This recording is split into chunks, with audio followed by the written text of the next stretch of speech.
Ya, Assalamualaikum warahmatullahi wabarakatuh. Selamat sore dokter dan rekan sejawat semua. Perkenalkan saya Kindah. Hari ini saya akan membawakan presentasi kasus kornea bedah refraktif dengan judul Restoring Light with Artificial Iris, a Case Report of Traumatic Aphakic Aniridia. Pertama-tama saya mengucapkan banyak terima kasih kepada pembimbing saya, Dr. Farabi, yang sudah membantu saya dalam proses pembuatan presentasi kali ini. Semoga presentasi hari ini bermanfaat tidak hanya untuk saya, namun untuk rekan sejawat sekalian juga. Seperti kita ketahui, aniridia dapat terjadi secara kongenital dan didapat. Namun, yang kita akan bahas hari ini adalah aniridia yang disebabkan akibat trauma. Berdasarkan literatur, defek pada iris akibat trauma dapat diklasifikasikan menjadi 4 kategori, yakni yang pertama defek pada sphincter pupil dengan karakteristik midriasis paralitik seperti gambar di samping kanan, di mana refleks cahaya tidak ada dan fixed dilated. Yang kedua, ada radial iridian defects, di mana kerusakan jaringan kurang dari 90 derajat dan iris root masih intak. Yang ketiga, ada iridodialisis. Ini kita bisa melihat bahwa sudah ada pelepasan iris root dari base atau badan siliar. Yang keempat, ada aniridia, di mana defek jaringan iris ini luas atau kerusakan jaringannya menyebabkan ketidakadaannya dari iris. Semua ini disebabkan oleh trauma. Kalau misalnya aniridia kongenital, biasanya karena diskinesis anterior atau sindrom genetik PEX6. Tata laksana traumatik aniridia dapat mencakup konservatif atau non-surgical dan terapi pembedahan. Konservatif dapat mencakup kacamata, contohnya kacamata slit dan pinhole seperti gambar di bagian kanan. Ini gambar dari dokumentasi orang North, suku Inuit, penduduk asli dari wilayah Kutub Utara. Mereka menggunakan tipe kacamata ini untuk menurunkan rasa tidak nyaman akibat silau.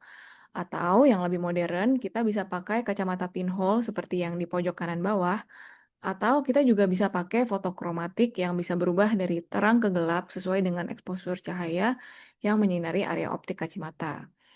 Selain non-surgical, kita juga punya pilihan terapi bedah. Bisa corneal tattoo, bisa iris suture, contohnya kirana teknik, kalau memang masih ada sisa iris, atau defeknya kurang dari 90 derajat. Nah, pada kasus aniridia yang sangat luas, apalagi total, kita bisa menggunakan prosthetic iris devices atau PID. PID ini bisa dari Morshire, Human Optics dari Jerman, atau bisa dari Optek Inc. dari Amerika. Pada kasus yang kita akan diskusikan nanti, kita akan bahas mengenai pasien dengan afakia dan aniridia. Pasien yang mengalami trauma okular yang menyebabkan kehilangan lensa sekaligus iris pada mata pasien memiliki gambaran daya refraksi, counting finger, hingga hand movement. Nah, gimana nih kalau kita tambahin IOL? Berdasarkan literatur, begitu juga saya cross-check pada pasien-pasien di poliklinik RSCM yang aniridianya karena PEX6 contohnya ya, dyskinesis anterior, memang mereka range visusnya itu 6/60 dengan BCVA dapat 6/24.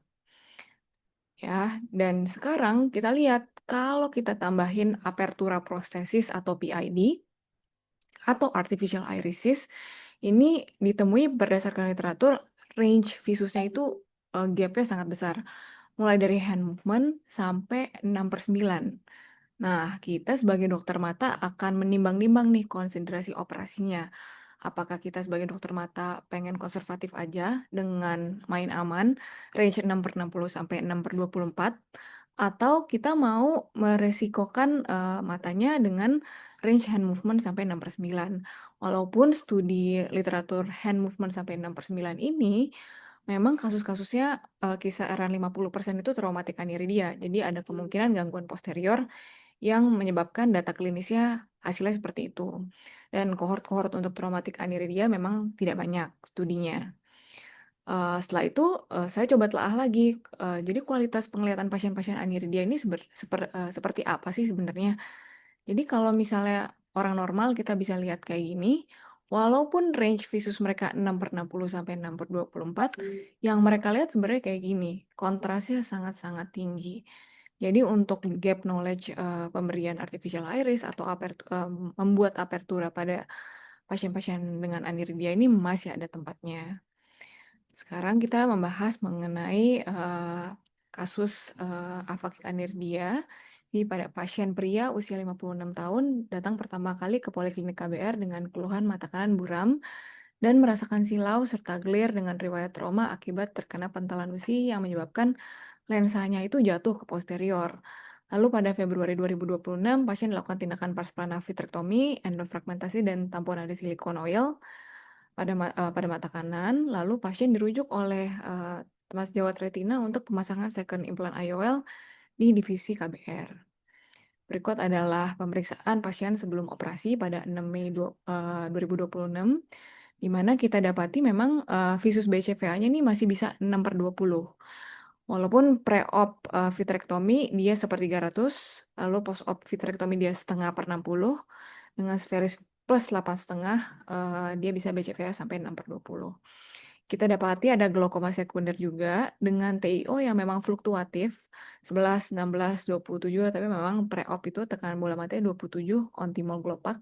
Lalu kita tambahkan glaukon. Palpebranya edema spasme, dengan iris pupila kita dapati total aniridia dan lensanya afakia tanpa adanya posterior kapsul. Di mana vitreous fundusnya juga kita dapati ada peripapillary hemorrhage dengan silicone oil in situ. Lalu kita assess pasiennya dengan pars plana vitrectomy, endofragment, silicone oil implantation pada mata kanan, riwayat close globe injury, dengan afakia, aniridia, dengan secondary glaukoma dan immature senil katarak mata kiri. Lalu kita rencanakan untuk artificial iris dan secondary IOL implantation dalam narkose. Preoperasi ada satu pemeriksaan yang menjadi kunci nih, yakni kita melakukan pemeriksaan biometrik IOL untuk menentukan ukuran lensa pertama. Kedua, mungkin kita jarang perhatiin ya kalau misalnya ada pengukuran wide to wide nih, atau horizontal visible iris diameter, yang nanti akan menentukan berapa ukuran implantasi artificial iris yang kita mau benamkan di intraokular kita. Nah, pertama-tama kita pada teknik operasinya melakukan pengukuran horizontal axis menggunakan kaliper. Nah, kaliper ini kita ukur dari limbus to limbus, berapa ukurannya, kisaran 10,5 pada pasien ini. Lalu kita melakukan penandaan surgical site mark untuk Yamane dan untuk membuat corneal pocket baring untuk menanam flange-nya si artificial iris.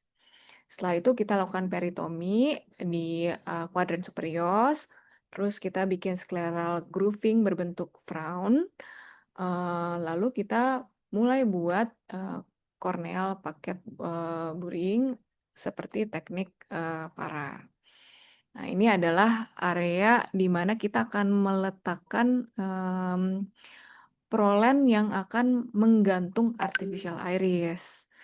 Lalu pertama kita masukin IOL implantnya dulu dengan teknik Yamane. Mungkin teknik Yamane teman-teman semua pasti udah sering perhatian ya di OK. Jadi kita bikin penanda dulu nih surgical site mark 2 mm dari limbus. Lalu kita optem flange-nya di sclera dengan gambaran sebagai berikut ya. Nah, tadi kita udah ketemu nih ukuran WTW-nya. Terus kita sizing pakai trepan. Setelah sizing, berarti kan ada area yang kepotong nih artificial iris-nya. Kita ambil yang bagian tengah aja, lalu kita kaitkan dengan prolen bagian superior dan inferiornya. Lalu kita besarkan area grooving tadi untuk memasukkan artificial iris tersebut dengan prolennya masuk dulu ke sisi yang inferior. Lalu kita masukkan sisi satunya lagi dengan teknik sandwich dan taco. Nah, setelah masuk, kita masukin nih kalau tadi si Yamane kita pakai benamin di transkleral. Kalau misalnya yang kali ini kita menggunakan Vara teknik di mana prolennya ini kita benamin di stroma kornea. Ya, ini kita masukin dari pocket kornea yang tadi kita udah buat. Setelah dibakar juga pakai optem. Oke. Setelah itu kita lakukan hidrasi stroma, kasih bubble, dan operasi selesai. Nah, pre-op tadi kita udah sepakat ya BCVA bisa 6/21, POD 1 sampai hari ke-14. Sayangnya visusnya 0,5/60, pH-nya TTK. Dengan tekanan bola mata sampai 2 minggu itu range-nya masih normal semua, kornea juga masih bagus. Tapi, pas kita evaluasi, dari awal kan kalau misalnya kita mau evaluasi desentrasi IOL, mungkin kalau iris normal kita bisa lebarin nih, pupilnya, apertura pupilnya. Tapi karena ini artificial iris, jadi kita nggak bisa melebarkan apertura pupil untuk melihat, bagaimana kondisi IOL-nya, apakah sentral atau tidak. Awalnya saya terkecoh, memang, saya kira ini desentrasi, tapi ternyata setelah konsultasi dengan Dokter Farabi, ini bukan IOL ya teman-teman, ini adalah silicone oil. Dikonfirmasi lagi di, fundus imaging di 3 Juni 2026, memang ini silicone oil yang di atas, lalu ini adalah, IOL-nya di sentral. Nah, tapi pada saat pemeriksaan OCT makula, juga kita dapati, ada subretinal fluid pada, pemeriksaan OCT makulanya. Terus, kita lakukan pemeriksaan non-korobo juga, tapi disayangkan kita tidak lakukan pemeriksaan non-korobo preoperatif, jadi kita nggak tahu baseline cell density pasien ini, berapa. Cuman kita lihat di mata kirinya normal ya. Lalu ini hari ke-22 dari pemeriksaan, sayangnya tekanan bola mata naik lagi nih. Kita tadi udah nurunin semua obat-obatan, timol, Glopak kita udah stop, hanya pakai Glaucon aja untuk membantu edema makulanya. Ternyata tekanan bola mata naik 37, dengan sayangnya artificial iris ini kita lihat ada gap ya, sehingga pasiennya masih merasa silau. Lalu akhirnya kita rencanakan untuk konsultasi ke glaukoma. Dari glaukoma setuju terhadap terapi yang kita akan berikan timol, Glopak, lalu kita tambah dosis acetazolamid dan asparkanya. Dan disarankan untuk karena udah lebih dari 3 bulan post vitrectomy dan SO tamponat, konsul retina aja untuk silicone oil evacuation. Kita evaluasi dari 2 minggu dari kemarin. Sekarang kita, bahas mengenai, apa sih artificial iris, lalu apa opsi-opsi dari prosthetic iris devices. Untuk PID saat ini pilihan PID, ada yang bentuknya iris lens diafragma, endocapsular tension ring kayak CTR, CTS gitu ya. Dan yang terakhir adalah yang kita gunakan yakni artificial iris. Nah, pada studi Srinivan ini, model-modelnya ini bisa diimplantasi di sulcus, bisa di iris plane, bisa di capsule bag kalau misalnya kapsulnya ini masih intact. Ini supaya teman-teman bisa kebayang, gambaran dari PID yang tersedia, ini buatan Morshire yang, iris lens diafragma bentukannya seperti ini. Gambaran operasinya seperti ini. Yang CTR, CTS bentuknya seperti ini. Jadi dia bikin apertura juga tapi bentuknya CTR, CTS. Ya. Ada juga yang mirip iris lens diafragmanya Morshire itu Optek keluarannya Amerika.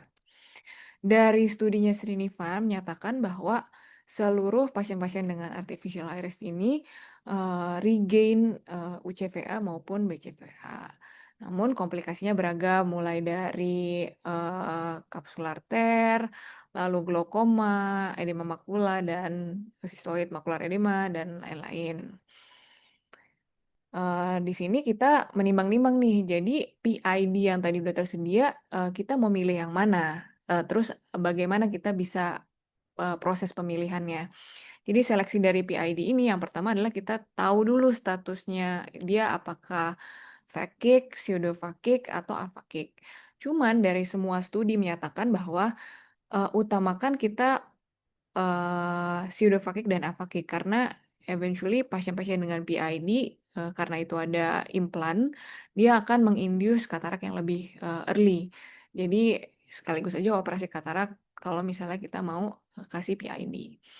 Lalu kita lihat nih integritas dari kapsul bag-nya, apakah intak atau tidak intak. Kalau misalnya intak berarti kita bisa taruh PID-nya di kapsul bag, tapi kalau misalnya nggak intak kita bisa pakai, transscleral fixation dan memendamkannya di sulcus.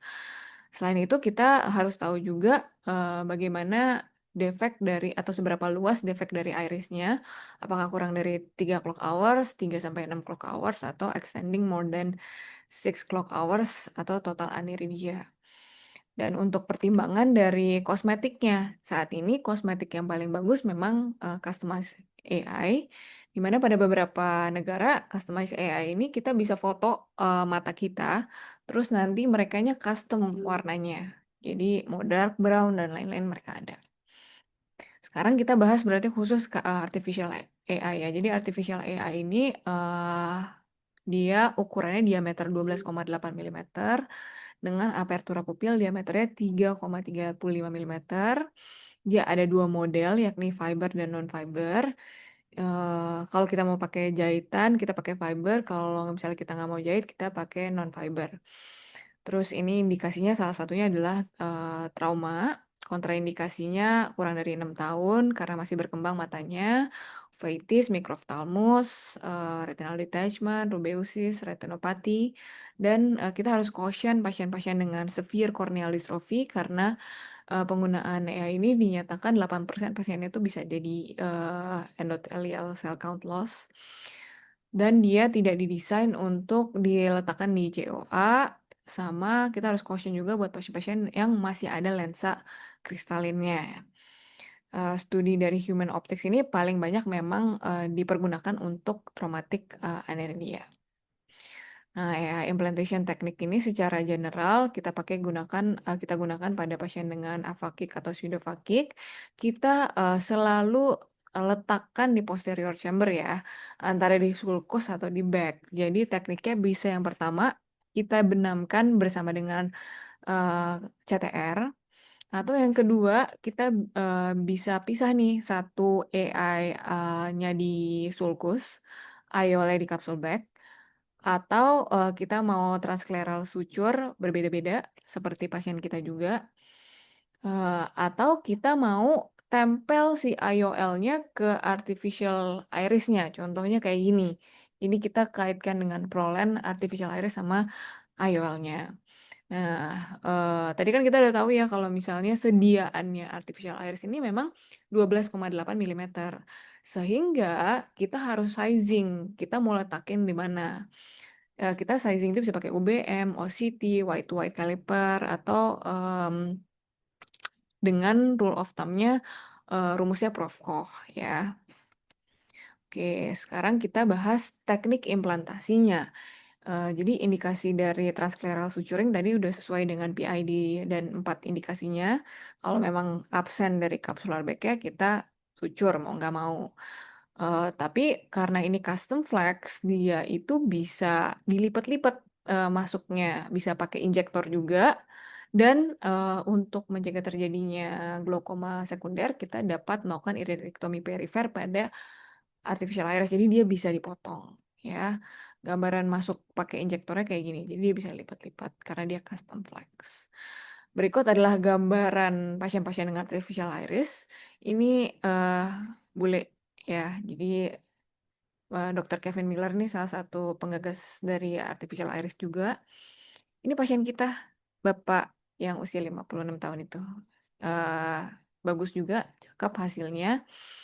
Dimana ternyata dia nggak cuma kosmetik aja. Ini berdasarkan studi FDA AI terbanyak di tahun 2018 menggunakan 447 mata dengan durasi follow up 12 bulan, dinyatakan bahwa memang visual acuity-nya itu meningkat sekitar satu baris Snellen chart pada 65% pasien, dan tidak ada device related visual acuity loss. Jadi memang kalau misalnya visualnya jelek ya emang dari dasarnya dia udah jelek, ada posterior komponen yang mungkin menyebabkan kejelekan. Lalu 93% pasien satisfied terhadap kosmetiknya, dan secara uji klinis menunjukkan penurunan drastik pada tingkat gejala sensitivitas cahaya, baik pada malam hari maupun siang hari. Berikut adalah ya tidak dipungkiri tentunya implantasi AI ini karena kompleks, pasti ada kemungkinan komplikasi. Ini juga dinyatakan pada manual professional book-nya. Ada device related complication, IOL related complication, dan surgery related adverse event. Yang device related itu bisa peningkatan IOP, penurunan UCVA, BCVA, glare-nya nggak hilang, bisa inflamasi, infeksi, device malpositioning, dislokasi, dan desentrasi. Kalau IOL related complication itu bisa anisometropia, glare, diplopia, Rits residual iris retraction syndrome. Ini jadi pada pasien-pasien dengan aniridia parsial tiba-tiba irisnya makin lama makin hilang gitu dengan adanya implantation ini. Atau surgery related adverse event karena kompleks banget, kalau durasinya lama kita bisa bikin cystoid macular edema, hipopion, ENDOF, device migration, pupillary block, retinal detachment, dan lain-lain. Yang harus diedukasi pada pasiennya adalah human optics ini sudah menyatakan bahwa memang dia itu MRI unsafe. Sebenarnya ini tahun 2018 ada yang menyatakan di website-nya sebenarnya dia MR caution. Jadi katanya kalau misalnya si penampang implan ini masuk ke MRI dengan Tesla ukuran tertentu, dia tuh bisa memanas, bisa migrasi juga, geser-geser. Jadi harus hati-hati banget ketika masuk ke MRI. Kenapa bisa kayak gitu? Karena fiber itu ada iron dioxide-nya yang berinteraksi terhadap magnetic Tesla dari MRI. Ada juga studi di 2025 menyatakan bahwa memang artificial iris ini sebenarnya di-ban di beberapa negara karena dapat menyebabkan edema kornea dan lain-lain. Oke. Kesimpulan pada pasien ini, pasien usia 56 tahun dengan total aniridia aphakia, kita surgical consideration-nya adalah selection of PID-nya. Kenapa AI? Pertama, available. Kita bisa pesan dari Human Optics despite kita tidak membuat artificial iris ini sendiri, kita pesan. Sehingga harganya pun cukup mahal. Pasiennya ini phakic statusnya aphakic, integritas kapsul bag-nya itu absen, sehingga kita menggunakan transscleral suture fixation. Severity dan extent of the iris defects itu total aniridia, makanya dari tempatnya kita menggunakan artificial iris. Dan kosmetiknya ini kita bisa pesan yang dark brown. Sayangnya preoperatif setengah per 60 BCV 6/20, postoperatif visual acuity setengah per 60 dengan IOP fluktuatif. Saat ini cell density-nya non degradable, jadi kita belum bisa tahu, tapi dari pemeriksaan slit lamp relatively clear untuk korneanya. Central macular thickness-nya pasiennya juga beli Ilevro dari 383 sekarang udah turun jadi 322 untuk OCT makulanya. Jadi ada perbaikan, dan edema makulanya juga bukan cystoid macular edema, hanya subretinal fluid. Eh, dengan ya memang kita kombinasi surgery, AI dan Yamane ini ada kemungkinan chance untuk terjadinya edema makula. Tapi kita sudah lakukan tindakan, lalu kita evaluasi lagi sizing error nih. Tadi ada gap di area nasalnya, sehingga menyebabkan pasiennya ini memang glare-nya masih ada, silaunya masih ada. Kenapa bisa kayak gitu? Karena di RSCM trepannya cuma ada yang 10 mm, sedangkan ukuran WTW kita tadi 10,5. Kalau di biometrik 11,8. Sehingga harusnya trepan yang kita pilih adalah 11 mm. Jadi memang karena trepan yang kita punya 10 mm, wajar banget terjadi gap pada AI kita. Selain itu, kita pengen evaluasi apakah visus setengah per 60 ini disebabkan oleh SO yang naik, dan kita mau evaluasi lagi setelah efek SO bagaimana visus pasiennya. Kesimpulannya adalah phakic dan aniridia traumatik ini menimbulkan dua masalah visual yang independen, di mana implantasi IOL saja tidak cukup meskipun tajam penglihatan snell visual acuity ini dapat membaik. Keluhan visual quality-nya ini enggak bagus, ada glare, ada fotofobia yang dapat mengganggu kualitas hidup pasien. Karena teknik implantasi memiliki peran yang sangat penting dalam menentukan hasil visual, stabilitas implan, serta profil keamanan jangka panjang. Yang kita dapati, Custom Flex AI ini by Human Optics sudah FDA approved tahun 2018. Jadi kalau misalnya mau mesen AI atau artificial iris, harus tahu dulu dia FDA approve atau enggak, karena pasti banyak yang di-ban juga sebenarnya, jangan salah beli. Lalu secara long term cohort masih banyak banget yang harus dibaca lagi karena ada beberapa yang menyatakan bahwa dapat menginduce edema kornea pada durasi follow up jangka panjang. Sekiranya berikut referensi yang saya gunakan, ya terima kasih, mohon maaf atas kekurangannya. Apabila ada masukan dan pertanyaan dari teman-teman sekalian. Terima kasih Dokter Kinda. Ini foto pasien kita ya? Iya, dokter.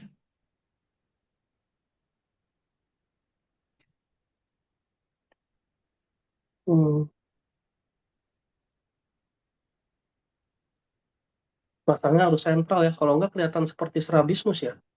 Iya, dok. Ini agak XT sedikit nih, kelihatannya ya. Iya, soalnya kurang sentral, agak desen. Oke, baik, saya persilakan untuk pertanyaan.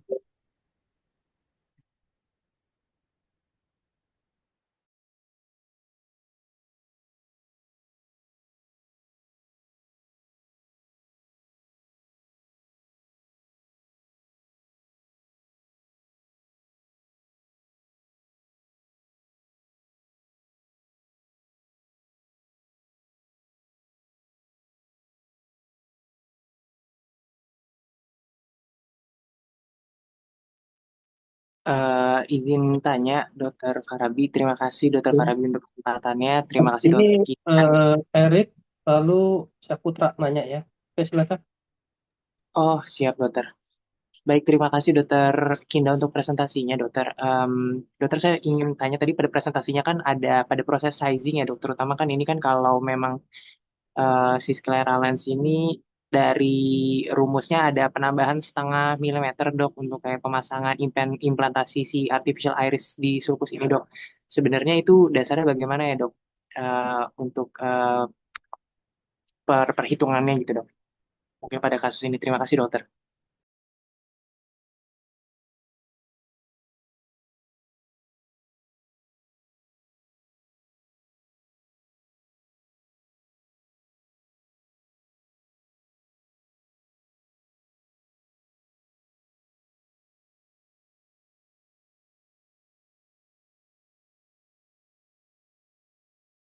Masih mute, Kinda.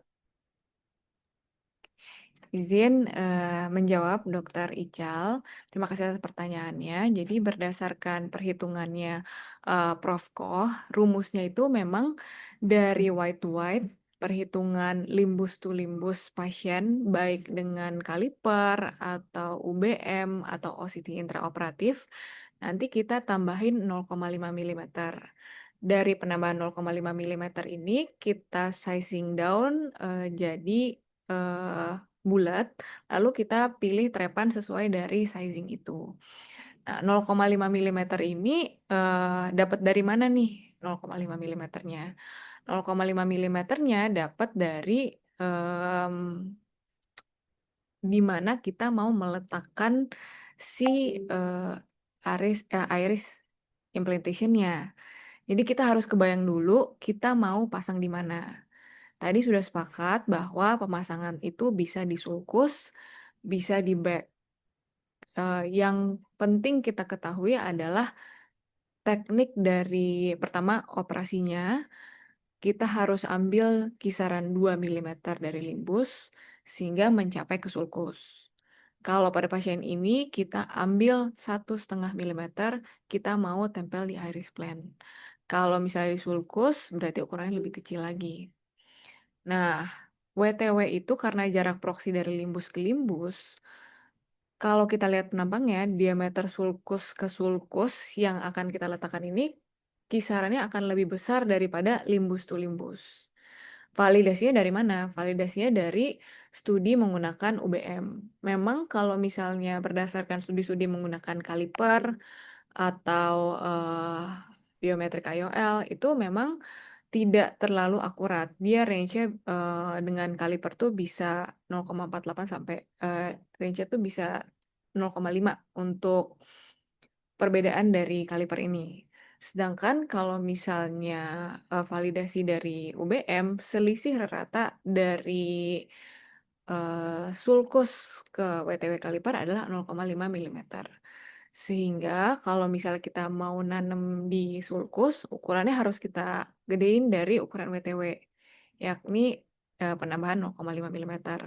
Walaupun ternyata pas dievaluasi lagi dari studi-studinya atau dari otopsi pasien, dari studi-studinya, memang studi-studi yang dipakai pada penggunaan UBM ini kita pakai studi-studi pasien dengan yang sudah meninggal gitu, bukan pasien-pasien yang masih hidup untuk mengukur ukuran sulcus ke sulcus dan ukuran limbus ke limbusnya.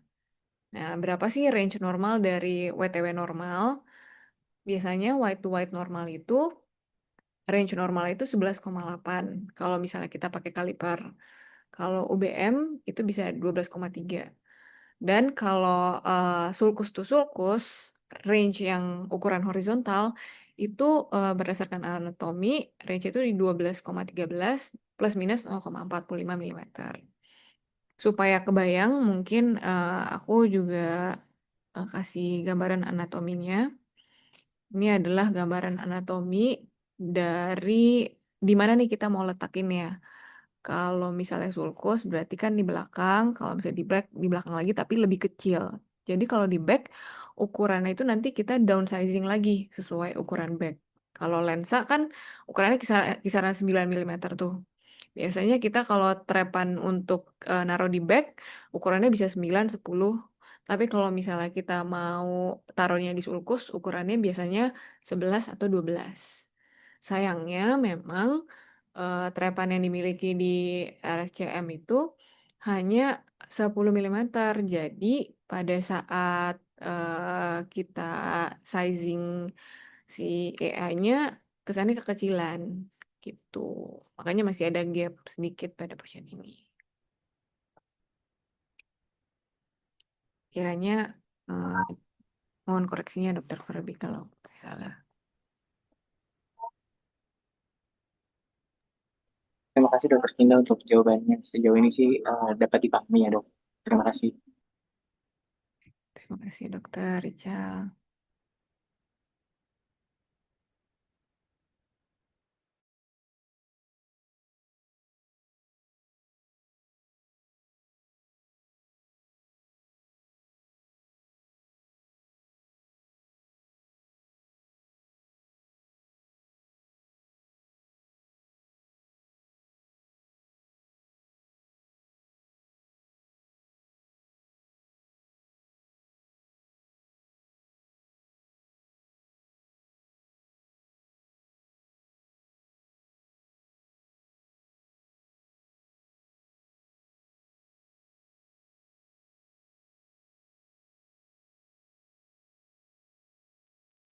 Selamat sore, Dokter Kinda. Sebuah presentasi yang sangat menarik ya dokter ya, karena kita sangat jarang melihat ada artificial iris ini di apa namanya di poli. Tapi pengen nanya dok, tadi kan sempat menyinggung masalah tentang dekomposisi endotel ya dok ya pada penggunaan PID jangka panjang ini.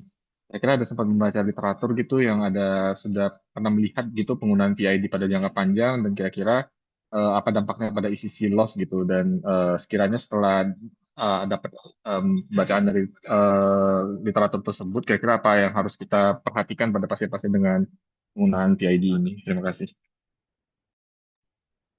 Oke, terima kasih Dokter Erik atas pertanyaannya Dokter. Jadi memang salah satu komplikasi dari pemasangan artificial iris ini adalah dekompensasi endotel. Penyebab utama dari ECC loss berdasarkan studi literatur ini biasanya karena kompleksitas bedahnya, ada manipulasi intraokular yang menyebabkan beragam faktor mekanik eh, yang menginduce terjadinya dekompensasi endotel, edema kornea pada pasien-pasien post AI implantation. Sehingga pada saat teknik memasukkan artificial iris ini, kita harus tahu betul nih apakah kita pakai injektor kayak yang fiber free atau kita pakai yang non fiber gitu. Dengan teknik sandwich atau teknik taco Kalau misalnya teknik sandwich dan teknik taco, berarti insisinya itu harus luas. Kita nggak bisa manipulasi di dalam terlalu heboh sehingga menyebabkan dekompensasi endotel yang lebih early. Selain itu, tentunya inappropriate sizing dapat menyebabkan AI ini nggak stabil di dalam intraokuler. Jadi kita takutnya si AI ini gampang terdistorsi ke dalam segmen anterior yang dapat menyebabkan endothelial cell count loss ini. Mungkin saya input nih, ada studi dari Wong et al. Dia studinya itu walaupun bukan pakai yang human optic custom flex ya, dia pakai PID yang Optec 911. Ini salah satu studi terpanjang dari PID. Studinya ini 9 tahun kohortnya. Dia memberikan grafik nih, Dok. Oke, saya izin tampilkan ya, Dok. Jadi grafiknya ini menyatakan bahwa memang ada penurunan dari endothelial cell count pada pasien-pasien dengan penggunaan artificial iris. Tapi karena studinya ini pasiennya sedikit, terus walaupun durasinya sangat-sangat lama ya, tapi kita lihat juga nggak ada endothelial cell count loss yang kurang dari 800. Jadi sebenarnya masih oke gitu. Nggak sampai dekom endotel banget. Cuman ini udah menjadi lampu merah nih buat pasien-pasien, buat pengguna-pengguna artificial iris atau mungkin produsen-produsen AI yang dapat menginduce terjadinya dekom endotel sehingga dibutuhkan keratopasi dan lain-lainnya. Untuk studi human optics, dia menyatakan rate dari penurunan endothelial cell count loss ini 8% per tahun. Tapi nggak ada yang menyatakan jadi dekompensasi endotel gitu. Jadi ada endothelial cell count loss-nya, tapi dekompensasi endotel ini belum ada datanya. Gitu. Itu sebaca saya, dokter.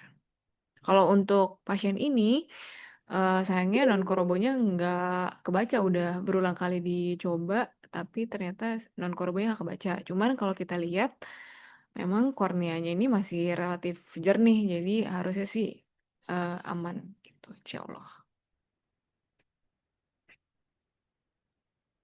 Baik, terima kasih Dokter Kinda. Dokter.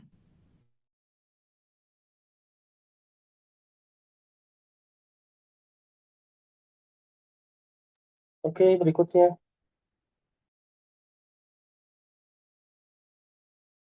Oke, selamat sore Dokter Kinda. Terima kasih atas presentasinya. Izin dok, tadi sempat dijelaskan singkat dan juga sempat tadi terbahas sedikit lagi saat dengan pertanyaan Dokter Erik. Namun bisa dijelaskan ya dilanjut mengenai perbedaan model dari artificial ini sendiri. Ada tadi model fiber sama non-fiber dan strategi dalam pemilihan antara keduanya kayaknya bagaimana ya dok? Terima kasih banyak. Baik, terima kasih Dokter Teo atas pertanyaannya, Dokter. Jadi benar ya, kalau misalnya kita mau milih artificial iris, pasti produsen itu nanya dulu nih ke dokternya kita mau pakai yang mana, mau pakai yang fiber atau non fiber, dokter, gitu kan. Nah, bedain fiber atau non fiber itu adalah fiber itu kayak wire atau kawat di dalam selongsong beton ya. Dia itu membuat si penambang artificial iris ini lebih kuat dibandingkan yang fiber free. Jadi pada model fiber itu kita bisa melakukan teknik penjahitan. Makanya kalau misalnya kita mau pakai em, scleral fixation atau kita mau pakai teknik suturing, kita biasanya pakai yang fiber. Begitu juga pada pasien ini. Nah, gambarannya kayak gimana? Gambarannya kayak gini ya. Jadi dia di tengah-tengahnya ada kayak wire gitu. Beda sama yang fiber free. Kapan kita pakai yang fiber selain dari kita mau pakai teknik yang sucur atau non sucur, kapan kita pakai yang fiber atau non fiber?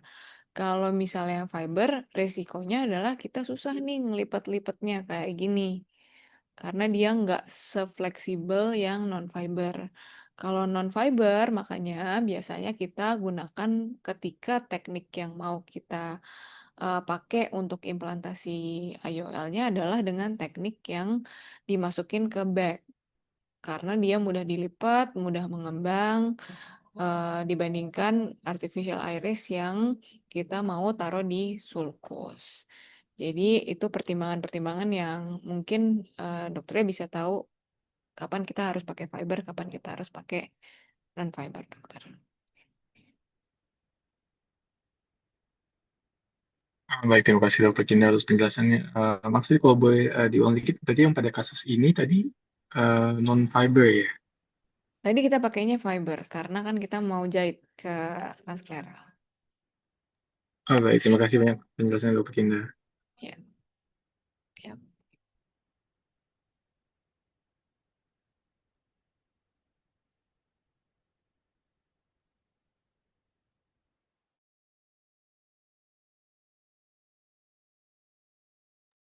Baik, terima kasih sudah sesuai jawabannya ya. Jadi kalau yang non fiber untuk yang pemasangan in the bag ya, yang bisa dilipat, dia lebih praktis, bisa dilipat, tapi dia tidak bisa untuk dijahit-jahit. Bisa sih, klaimnya bisa, tetapi harus hati-hati sekali. Nah ini karena pertama kali saya memakai artificial iris, jadi saya pakai yang fiber, yang lebih kokoh. Di samping juga karena saya mau menjahit iris ini dengan pemakaian scleral fixation dengan benang ya. Jadi eh, saya pakai yang fiber. Tapi memang fiber ini kaku sekali. Jadi insisi yang dibuka itu atau yang dibuat itu harus agak lebar ya. Insisinya sekitar 7 mili ya. Untuk masuk dia itu kan 11 mili tadi ya diameternya ya. 12,8 dokter. Tapi tadi kan diturunin. Iya, udah dipotong. 12,8 sudah dipotong trepan 10. Sebenarnya bisa dimasukkan dengan cara dilipat dua ya, dilipat tako. Hanya hati-hati kalau dilipat tako, dilipat dua itu nanti ketika mengembang itu bisa menggesek endotel. Jadi melipatnya ke arah dalam gitu ya. Dan melipatnya jangan dibagi rata, jangan 50-50. Karena kalau dilipat tako 50-50, pas ngembang itu ada kemungkinan dia ke kanan, ada kemungkinan dia ke kiri. Jadi ada resiko terbalik. Jadi ngelipat takonya di 60-40 atau 70-30.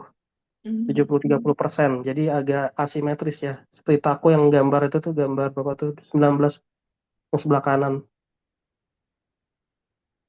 Nah, sebenarnya ini banyak dramanya juga saat pemasangan, tapi mungkin tidak ditampilkan oleh Dokter Kinda. Antara lain sempat terbalik intraokular ya, karena saya lipatnya tuh 50-50, lihat tuh yang nomor 19. Harusnya ngelipatnya 70-30 ya, supaya nggak terbalik. Jadi ngebukanya di dalam kebalik, akibatnya susah sekali, jadi terpaksa dikeluarkan lagi. Setelah dikeluarkan, membesarkan ini sisi, lalu dimasukkan tanpa dilipat, karena saya tidak mau terbalik lagi gitu, karena mengeluarkan susah sekali. Eh, ya karena pemasangan pertama ya tentu banyak kendala, dan ini juga artificial iris ini ada pelatihannya dulu, jadi tidak boleh langsung mengimplantasi, tetapi nanti dikasih kuliah online. Itu harus menyelesaikan 5 modul ya. Kita nonton presentasi atau nonton apa, klik PowerPoint. Kemudian di akhir ada post testnya. Post testnya itu harus benar semua. Kalau salah nggak keluar sertifikatnya. Sebenarnya bisa-bisa aja sih melakukan operasi tanpa menonton. Cuma akan banyak kesulitan troubleshooting yang ada di materi kuliah itu, sehingga ada baiknya menonton dulu atau mengikuti kursnya dulu sebelum melakukan artificial iris ini ya. Di samping juga karena harganya kan mahal, kasihan pasiennya kalau memang kita tidak persiapkan diri sebaik mungkin ya, hasilnya tidak maksimal. Baik, dokter lain saya persilakan. Dokter Siska ada tambahan?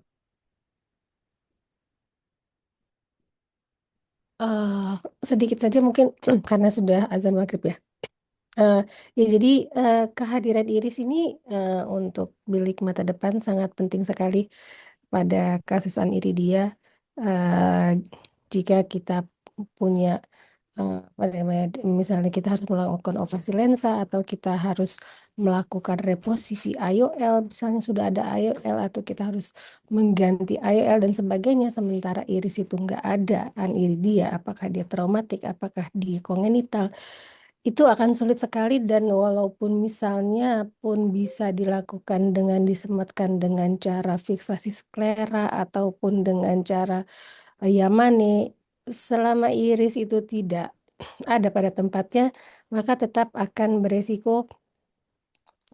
mengganggu endotel kornea gitu. Jadi memang kalau memungkinkan itu penting banget kita pasang artificial iris. Masalahnya dia mahal sekali.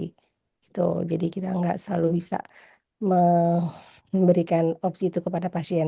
Dulu banget pernah ada yang bentuknya rigid, lebih murah, Morcer ya, lupa saya namanya, dari Iya, eh, Morgan dok. ya dari Belanda ya. Hmm. Eh, nah itu lebih murah tapi mungkin dari pengalaman dipakainya lalu kemudian dia tidak apa ya, tidak cukup baik sehingga kemudian dia tidak lagi bisa diakses eh, worldwide gitu loh. Sepertinya dia masih bisa dibeli di negaranya sendiri gitu, tapi kalau misalnya eh, ke Indonesia tuh dia nggak masuk lagi gitu. Dulu kayak Avina ada dok ya, tapi kayak nggak Iya, lagi. dulu dulu pernah ada. Ya, sekarang nggak dijual lagi dan kita tanya sama uh, produsennya nggak boleh lagi dijual keluar negeri gitu katanya. Jadi sekarang yang bisa itu nih Homan Optik dan semakin mahal lagi gitu. Tapi sebenarnya dia bahannya sangat baik sekali. Ya, tapi memang ternyata ada triknya untuk mengimplannya dengan baik. Ini dokter Rio, selain dokter Farabi, ini dokter Rio nih yang udah pernah pasang nih, mungkin bisa kasih sedikit eh, gambaran mengenai pengalaman yang mengimplan artificial iris yang human optik. Demikian dari saya, dokter Farabi. Ya, makasih Dokter Siska. Dokter Rio mungkin sedikit masukan. Iya, eh sebenarnya saya nggak banyak juga sih, baru 2 kali ya. Cuma intinya tuh ke beberapa kasus saya lihat dari pernah dapat juga kiriman dari Donald tuh ya, yang pasien dari sana, jadi glaukoma. Jadi memang waktu itu yang saya operasi itu saya mundurin dikit memang, jadi sehingga jauh dari angle-nya. Jadi waktu itu pernah saya kerjakan jauh dari angle, tapi memang nggak tahu kenapa nih karena kasus-kasus biasanya kasus traumatik ya biasanya kayak gini, kasus traumatik sehingga memang di angle-nya itu sudah ada eh, tear ya, angle-nya sudah tear jadi karena masalah angle recess. Jadi ujung-ujungnya saya tetap akan butuh ke eh, tube gitu. Nah, memang waktu itu yang saya kerjakan itu saya agak kecilin, nggak dirapetin, tujuannya memang biar kebuka aja, kebuka aksesnya dari perifer. Tapi kalau secara heat lamp mungkin kelihatan dia nggak apa namanya posisinya tuh nggak rapi banget. Tapi kalau secara gross makro yang dirasakan pasien yang ngaca dia ketemu orang ya, benar sih masih masih oke. Itu kalau rapi paling. Mana ini pakainya berapa? Pakai 10 ya? Iya, 10 dokter. 10 mm. Oke. Paling butuh itu sih cek apa rutin TO-nya ya. Iya, dok. Ya, makasih Pak Rawi. Ya, makasih Dokter Rio. Terima kasih Dokter Kindah ya sudah membawakan presentasi dengan sangat baik. Mudah-mudahan kita bisa banyak belajar ya dari kasus yang jarang ini dan nanti mudah-mudahan bisa dimasukin YouTube ya videonya ya. Jadi kita bisa tonton lagi kalau suatu waktu ada menghadapi kasus. Ya, Atau itu Pak Rawi kita basuhin itu kali ya Kak. Berarti kan hmm, sudah ada 3 kasus kali berarti ya. Berapa kasus ya sekarang di kerjaan. Berarti bisa bikin kayak itu kali ya, buat case series ya. Pembelajaran bisa bisa ya. case series tuh. Dokter Kindah katanya mau majuin tuh untuk Oh iya boleh. tahun depan. Ya, Ah, Siap, dok. oh iya. ya Oke. saya tutup. Terima kasih. Selamat sore. Assalamualaikum warahmatullahi wabarakatuh. Izin Waalaikumsalam foto absen warahmatullahi terlebih dahulu. wabarakatuh. Dokter Waalaikumsalam. Rio udah jajan apa di Pattaya? Apa belum ada apa dok? Masih rapin set buat besok. Nantilah akhir-akhir aja. Oke, ditunggu oleh-oleh ilmunya ya. Oh iya. Oke, Assalamualaikum. Salam. Salam izin foto dokter. 1, 2, 3. 1, 2, 3. Oke, siap. Terima kasih dokter. Assalamualaikum. Terima kasih, Jin Assalamualaikum. Nah.